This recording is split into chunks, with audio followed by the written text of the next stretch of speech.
আমার Samsung A15 5G charging লজিকটা change করবো বিকজ এর চার্জিং পোর্টটা লুজ হওয়ার কারণে স্লো চার্জ হইতো এবং পিসিতে কানেক্ট করলে এটা শো করতো না।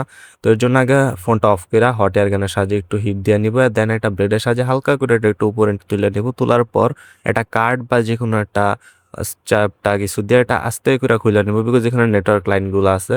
দেন এটা এখানে একটা লক আছে ক্যামেরার সাইডে, তো এটা আমরা খুইলা দেন সাবধানতার সাথে সাইডে রেখে দিব। রাখার পর এখানে সবগুলা স্ক্রু আনস্ক্রু করব। তো আনস্ক্রু করার পর আমাদের এখানে সিম ট্রেটা খুইলা দেন ফিঙ্গারপ্রিন্ট রিবনটা খুইলা নিতে হবে, দেন সাবধানতার সাথে ফ্রেমটা তুলে নিতে হবে। এটা তোলার পর আমাদের যে মেন রিবনটা আছে রিবনটা আগে সাবধানতার সাথে ডিটাচ করে নিয়ে আলাদা সাইডে রাখতে হবে। দেন রিবনটা খোলার পর আমরা যে চার্জিং লজিকটা আছে এটা খুলে নেব। খুলে দেন আমাদের নেক্সট যে চার্জিং লজিকটা মানে যেটা চেঞ্জ করে লাগাবো ওটা আমরা এখানে লাগিয়ে নিব।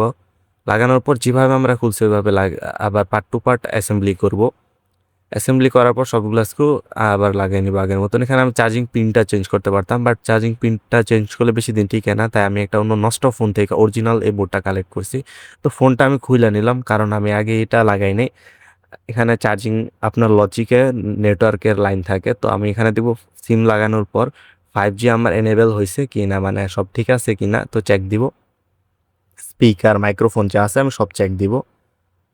তো এখানে স্পিকার মাইক্রোফোন চেক দিছি ওকে আছে। দেন মোবাইল নেটওয়ার্কেও 5G এনেবল হয়েছে, মানে সব আমাদের 100% ওকে। তো এখানে আমি G21 আঠা লাগাবো, আর যেভাবে প্যাটার্ন ছিল আমরা ওইভাবে আঠাটা ওই প্যাটার্নেই দিব। দেওয়ার পর এখানে ক্যামেরার সাইডে যে লকটা ছিল ওই লকটাকে আবার আগের মতন লাগাবো। আর ভিডিওতে লাইক দিয়ে চ্যানেলকে সাবস্ক্রাইব করে দেবেন। ধন্যবাদ।